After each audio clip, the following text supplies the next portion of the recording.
Hello student, today we learn about the steps involved in making a mold. तो ये हमारे पास करीब 18 steps हैं जो मोल्ड को बनाने के काम आते हैं। तो वीडियो को छोटे बनाते हुए तो मैंने स्टेप सारे लिखे हुए हैं, इसके 4 डायग्राम रखे हैं मैंने, तो जो आपको जल्दी से जल्दी समझ में आ जाए। तो सबसे पहले हम बात करेंगे, आपको ना जो टर्म्स यूज इन कास्टिंग है वो आपको पता होने चाहिए, ठीक है। अगर आपको टर्म्स ही नहीं आएंगे तो आप करेंगे क्या। तो जैसे बेसिकली मैं अगर आपको बोलूँ जो टर्म्स यूज्ड होते हैं तो वो मैं इस डायग्राम में भी आपको थोड़ा सा समझाऊंगा भी जो टर्म है वो किस चीज़ के यूज़ होता है।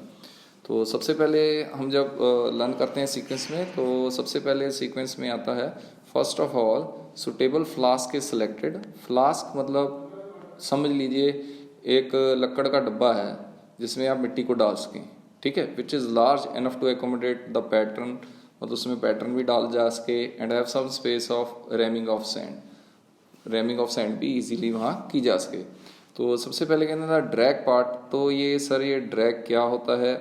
ड्रैग और कोप दो पार्ट होते हैं। तो आपको जो नीचे वाला पार्ट होता है उसको ड्रैग पार्ट कहते हैं, ऊपर वाले पार्ट को हम जो कहते हैं that is known as basically cope, drag and cope.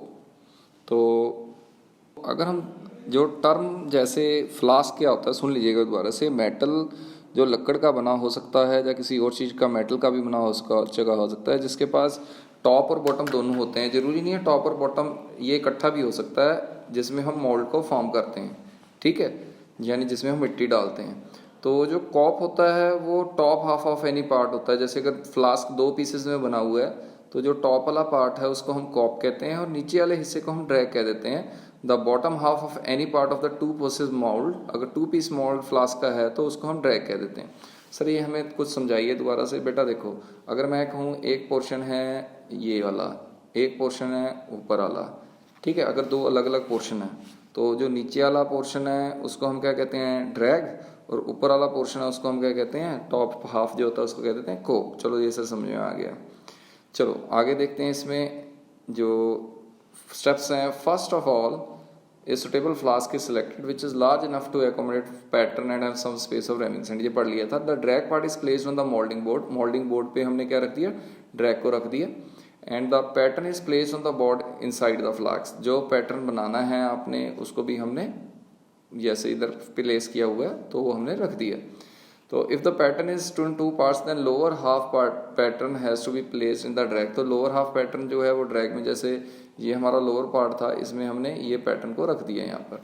If the pattern is in two, a parting material is sprinkled over pattern and moulding board to facilitate both the removal of pattern from the mould and the separation of 2 moulds half. तो हम यहाँ पर एक थोड़ी parting material डालते हैं, sprinkle कर देते हैं। अभी अपर पोर्शन जो लोअर पोर्शन है दोनों में हमें पता लगे, जब हमें पैटर्न निकालना होता है ना, जब हमने पैटर्न बना ही लिया, पैटर्न को निकालना है तो अपर हाफ लोअर हाफ दोनों रख देते हैं। फिर उसको निकालने के बाद फिर हम उसमें मोल्ड मटेरियल डालते हैं। If facing sand is use, facing sand use की थे, it is place all along the pattern surface, pattern के सरफेस पे डाल दिया जाता है to suitable depth. The drag is filled with moulding sand, drag को हम सैंड से भर देते हैं नीचे वाले इसको, and is packed and rumped round, थोड़ा सा इसको फोर्स करते हैं ऊपर से जोर लगा के, जैसे हैमरिंग कर दी हल्की हल्की। After the ramming the excess sand is cut off with the straight bar called strike rod. Strike rod से ना वो जो रेत सपोज यहाँ पर ये हमने बना दी, हमने रैमिंग कर दी तो ऊपर थोड़ा सा मटीरियल रह गया तो उसको हम साफ कर देते हैं। Vent holes are pierced in the sand within 15 to 20 mm in pattern surface to vent wire to permit the escape gases. हम यहाँ पर क्या करते हैं, पैटर्न के साथ यहाँ पर वेंट लगा देते हैं, वेंट वायर्स, जो कि परमिट करता है अगर जब सॉलिडिफाई होता है तो उसमें से गैसेज निकलती हैं तो गैसेज निकल के वो बाहर की तरफ निकल जाएंगे, यानी यहाँ से मैंने यहाँ करके बाहर निकाल दिया। तो आगे देखते हैं next time. A small amount of dry sand is sprinkled over the top surface, सूखी सैंड भी डाल दी जाती है टॉप सरफेस के ऊपर। The cope is placed of the drag and upper half the pattern is properly positioned over the pattern with the help of dowel pins. तो dowel pins होती हैं वो जब आप क्या करते हैं, जब सपोज इसको और इस दोनों चीज़ों को ज्वाइन करते हैं तो डॉवल पिन लगा देते हैं। डॉवल पिन क्या करती है, जैसे इसको यहाँ से और इसको यहाँ से, जहाँ पर मैंने लाइनिंग पिन दी है भी ऊपर नीचे ना हो जाए, डॉवल पिन क्या करती है उसको मतलब यहाँ से और यहाँ से पकड़ के रखती है भी ये चीज़ यूँ करके यूँ टेढ़ी ना हो जाए, मतलब ये ऊपर से टेढ़ा और नीचे से शेप ही चेंज हो जाएगी। अगर हम पिन देंगे तो वो बना रहता है, मतलब कॉप एंड ड्रैग एक दूसरे से अटैच हो जाता है बढ़िया तरीके से। Dry loose parting sand is sprinkled over the entire surface of pattern, तो ड्राई और लूज वो भी डाल दी जाती है। Runner and riser are put in the position and supported vertically by tucking a small amount of moulding sand around them. थोड़ी सी सैंड साइड में डालते हैं भी, दोनों चीज़ जैसे रनर एंड राइजर हों।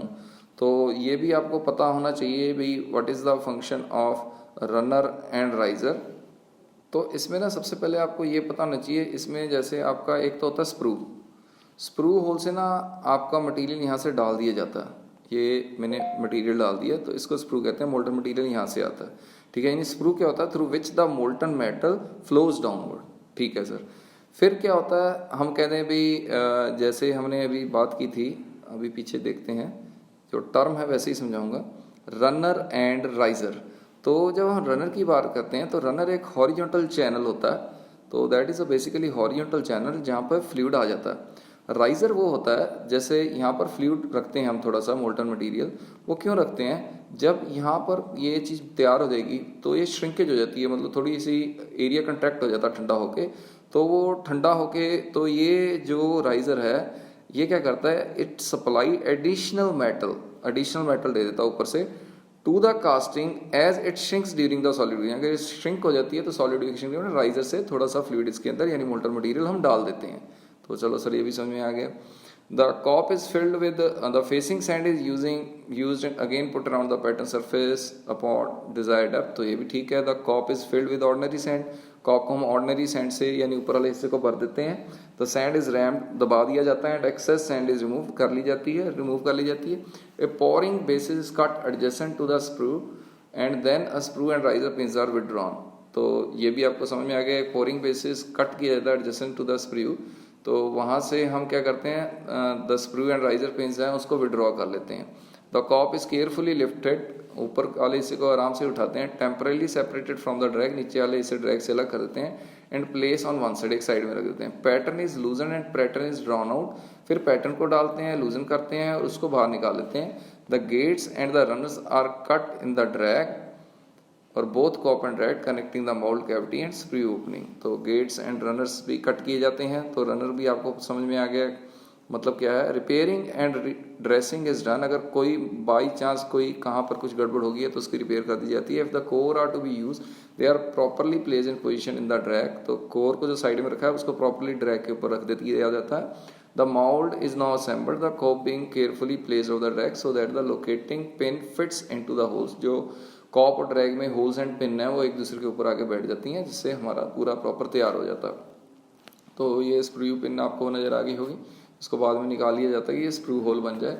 ये राइजर पिन थी, राइजर पिन को निकाल लिया जाता है, राइजर बन जाए तो यहाँ से मेटल को डाल दिया जाता है, अगर श्रिंकेज इफेक्ट आएगी तो यहाँ से कंट्रोल किया जाता है। तो ये अलाइनमेंट पिन और लग बेसिकली अलाइनमेंट कम करने के काम आता है, लग भी वही काम है, इसको उठाना भी है उसके भी काम आता है। चलो ठीक है बेटा, इसको कर लेना, थैंक यू।